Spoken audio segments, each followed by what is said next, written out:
السلام عليكم ورحمة الله وبركاته، والصلاة والسلام على سيدنا محمد صلى الله عليه وسلم. حبايبي اخواتي في كل مكان، اهلا بيكم. انا جيان ودي قناتي شغل يدوي جيان انصاري. مع بعض بنتعلم شغل الكروشيه والاشغال اليدوية عامة، والمرحلة دي احنا بنتخصص في الكروشيه وبنشتغل فيه شوية، وبعد كده بإذن الله زي ما انتوا شفتوا على القناة في اكسسوارات وفي أشغال مختلفة من الكروشيه، وكمان هندخل معانا التريكو والأشغال اليدوية والتطريز وكل دوت بإذن الله، خطوات وخطوة بخطوة بإذن الله. كمان بنذكر بعضينا بديننا الحنيف ومعلومات عن السنة النبوية وعن الدين الحنفي، زي بإذن الله خطوة بخطوة. تمام مع بعض. بنقول الأسئلة وإن شاء الله أشوف جمال الذاكرة بتاعتكم وحسن الذاكرة، وكمان المعلومات هتفيد ونستفيد مع بعض. مهم جدا إن احنا نبلغ معلومة في ديننا.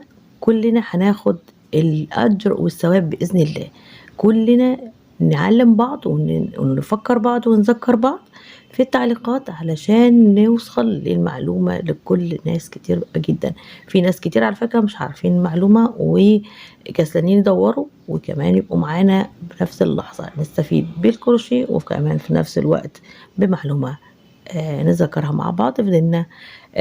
فكروني وافكركم بإذن الله. ويلا بينا نقول إجابة سؤال الحلقة اللي فاتت، وكان بيقول: ماذا كانت تعمل السيدة خديجة؟ والسيدة خديجة كانت تعمل بالتجارة، وكانت تستأجر الرجال للعمل معها في التجارة.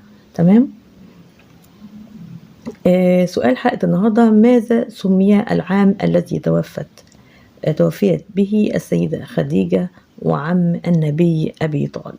تمام. العام كان اسمه ايه؟ هنيجي مع بعض دلوقتي ونبدأ فيديو النهاردة.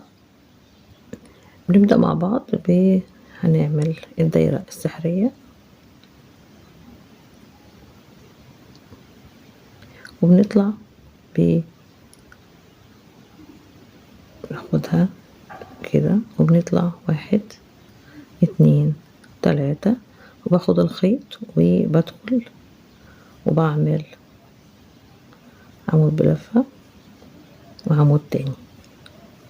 هنعمل 3 مجموعات، يعني 3 عواميد ب3 مجموعات. تمام. بطلع 1 2 سوري ب4 مجموعات، وباجي هنا وبشتغل العمود بتاعي.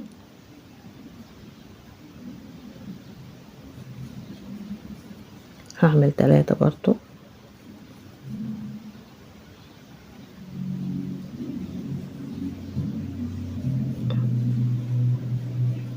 اتنين سلسلة،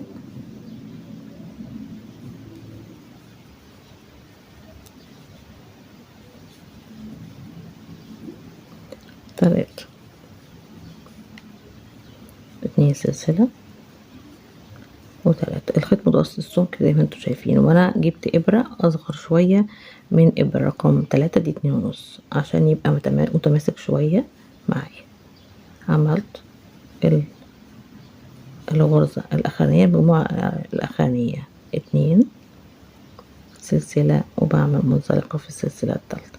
وبكده أنا عملت المربع بتاعي. بشد شوية كده من تحت في الخيط دوت، وخلاص كده أنا عملت المربع زي ما انتوا شايفين. دي بداية الوحدة بتاعتي. طبعا اهي في الجزء بتاعنا. السطر التاني بدخل أنا بشتغل على الغرز بتاعتي، بطلع 1 2 3، وبشتغل عمود، بشتغل فوق كل عمود عمود،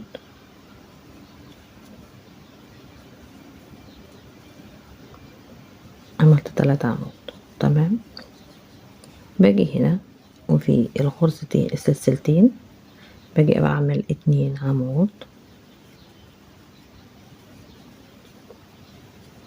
تمام. وبعدين 2 سلسلة، وفي نفس المكان هنا بعمل 2 عمود.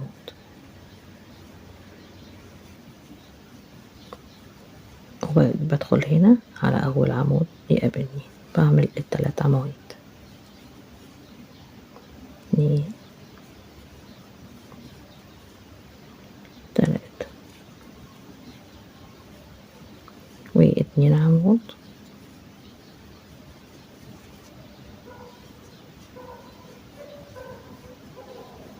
واتنين سلسلة واتنين عمود في نفس المكان.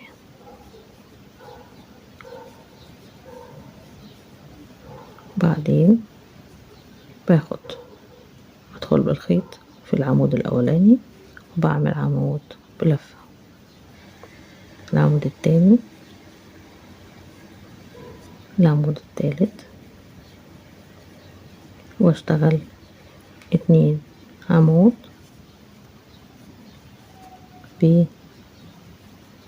وبعدين اتنين سلسلة واتنين عمود في نفس المكان.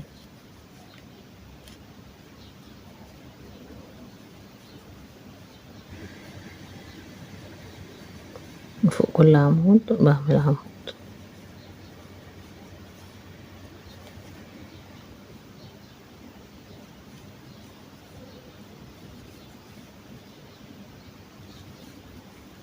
تمام. بدخل هنا بعمل اتنين عمود واتنين سلسلة واتنين عمود في نفس المكان. تمام. لو واخدين بالنا مهمة جدا اللي احنا بنعمل الابرة، علشان لو مركزين الابرة والخيط عاملين تناسق حلو قوي ومخلين الغرزة والسطر شايفين مش واسع، يعني الابرة لما تكون مظبوطة الشغل يطلع بالجمال ده. شايفين اهو الرسمة والخيط متماسك مع بعضه وعامل رسمة الكروشيه مظبوطة. دي اهمية ان يكون مقاس الابرة مناسب لمقاس الخيط، فبيطلع الجمال ده باين معانا. شايفين هي لون الابيض، معلش هبقى في المونتاج ابقى اعمل لكم شويه اغمق لكم الصوره عشان تبان اكتر كده باينه، مش عارفه. انا بس عايزه اوضح لكم جمال الايه الرسمه باينه ازاي، يعني جمال الرسمه بتاعه العمود باينه قد ايه، كانت واضحه جدا لما انا استخدمت ابره اصغر. هي المفروض 4 سوري 3، انا استخدمت 2.5 اهي الابره 2.5 اهي. تمام. هكمل انا معاكم السطر الثالث. فبكمل انا بطلع برضو بنفس الايه الغرزة، بطلع بعمل العواميد بتاعتي. تمام. بطلع على كل عمود بعمل عمود.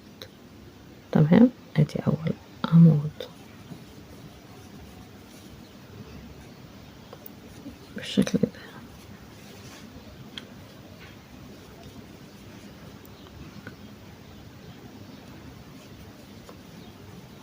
وفي النص بعمل 2 عمود.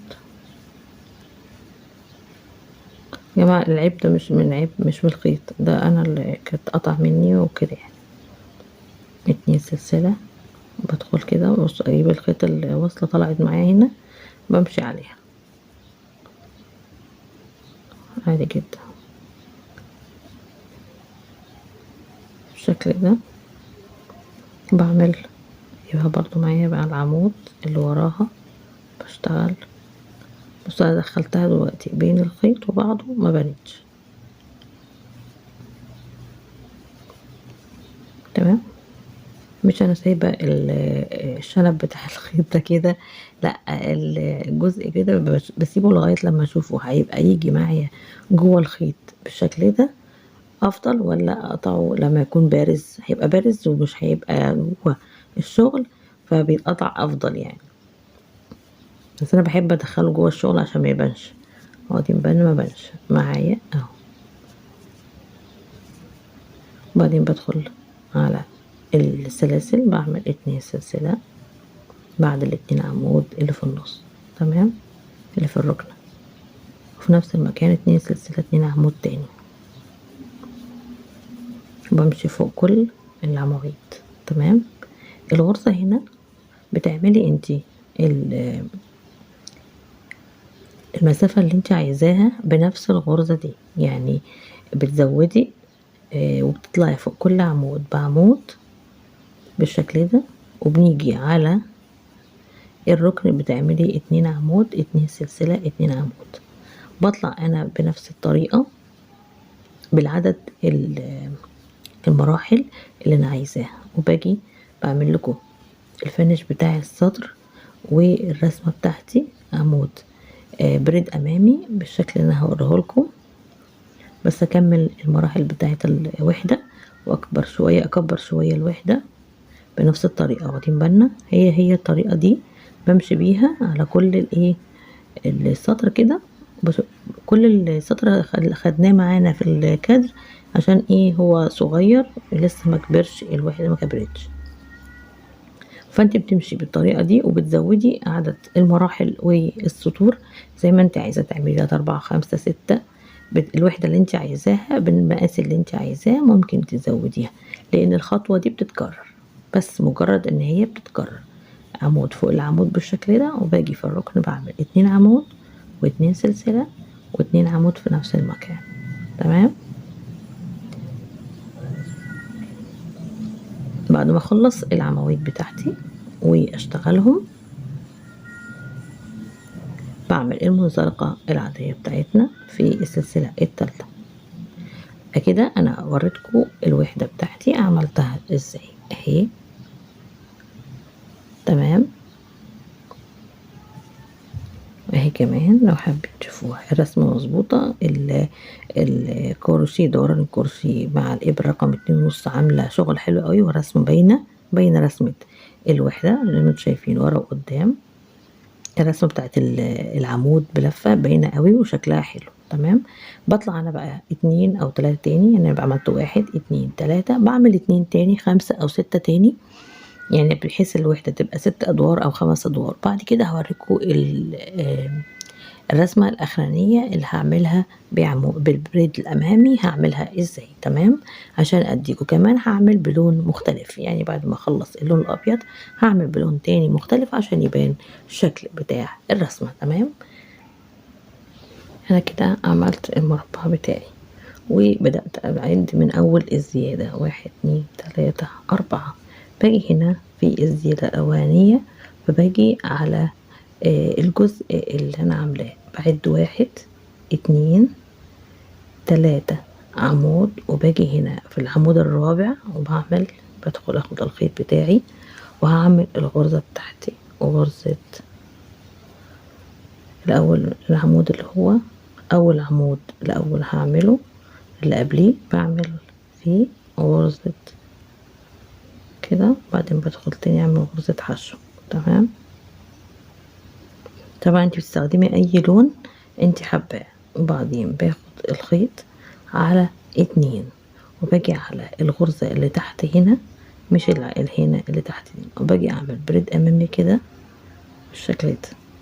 تمام. وبعمل عمود 2 بالشكل ده. تمام. باجي انا بعد كده في الغرزة اللي وراها وباجي انا بسيب دي وبدخل في التانية بعمل غرزة حشو. تمام. يبقى انا عملت كده بريد امامي بعمود بلفتين، عملت غرزة الحشو وراها، وبعد كده باجي هنا بسيب برضو على الغرزة بتاعتك اللي هي التحتانية دي، هي الغرزة اللي وراها بعمل خيط على 3. تمام. وباجي في الغرزة التانية هنا بسيب دي وبدخل في دي. تمام. وبعمل عمود ب3 لفات بالشكل ده. 1 2 3 4. بسيب الغرزة دي وبدخل في اللي وراها وبعمل غرزة حشو. تمام. وانا عملت كده الاتنين برضو بعمل بسيب غرزة وباجي هنا بدخل 2 3. هنا عملت 2 وهنا عملت 3، هنا بعمل 4 وباجي في الغرزة اللي هي دي اهي بعمل عمود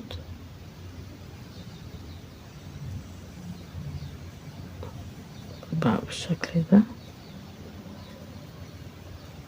تمام. باجي اسيب الغرزة دي هنا وبعمل اللي وراها غرزة حشو. وبرضو بنفس الطريقة بعمل العواميد اللي وراها. تمام. باجي هنا باخد 2 3 4 وباجي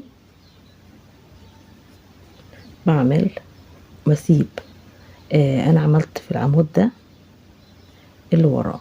تمام.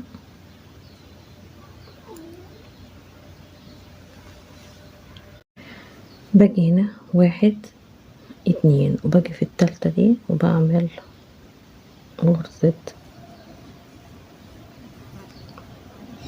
حشو سلسلة، وبعدين بدخل تاني وبعمل غرزة حشو. تمام.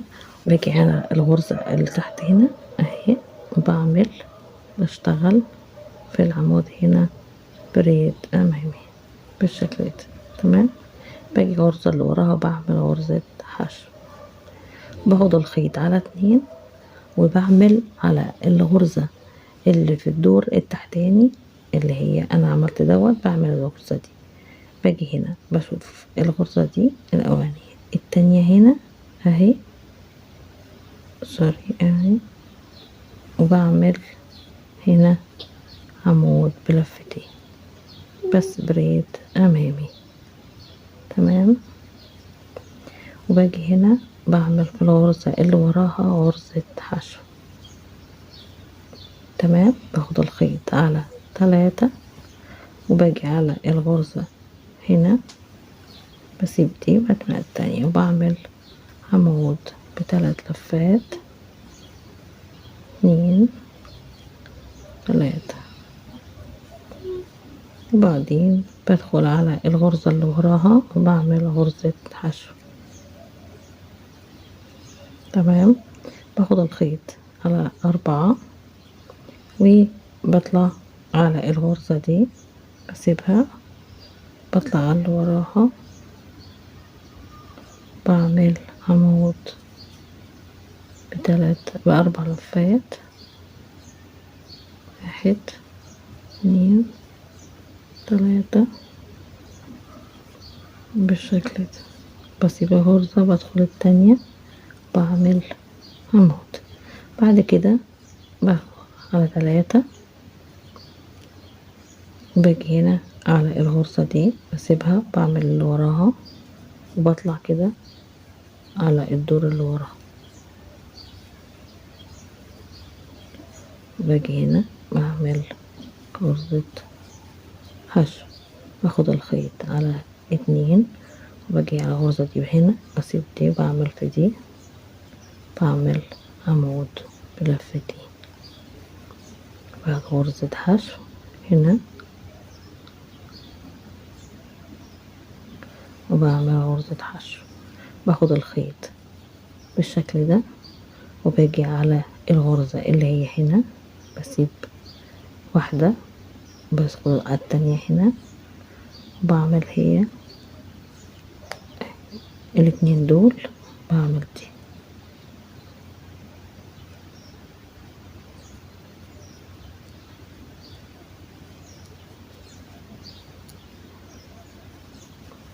وباجي اعمل غرزة حشو.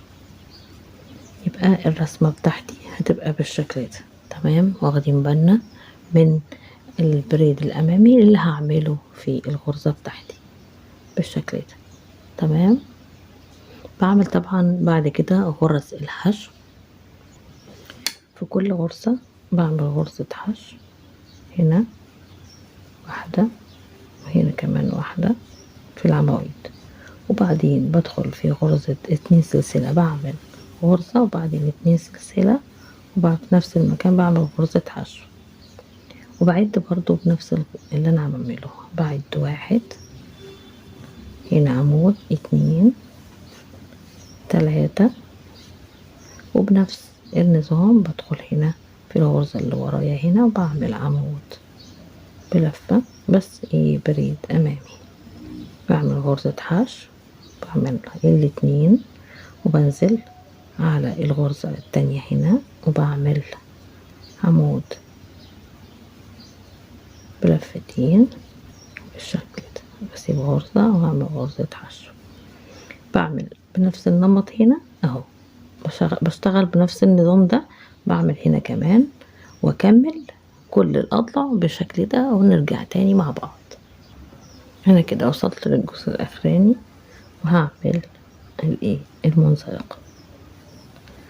ولما بنحب نعمل الوان وكروشيه الوان، طبعا هي مش مريحة شوية علشان بس لسه ماسكة فيها ولسه انا عاملاها. ولما يجي بصوا اهي لما تريح شوية هتفرد معاكي. شايفين الجمال؟ يعني شياكة وجمال وحاجة بسيطة جدا وغرزة بسيطة جدا استخدمناها بطريقة معينة طلع معانا الجمال ده. ان شاء الله اكون قدرت اوصل لكم فكرة حلوة قوي لوحدة جميلة جدا وشكل رايق رايق قوي ومشجع ليكم جدا. عايزة بقى الفيديو يوصل لعدد لايكات لا حصر لها، يعني انا عايزاه اعمله ترند يا جماعة معايا. اشوفكم خير باذن الله والى اللقاء، ومع تحياتي جهاد انصاري.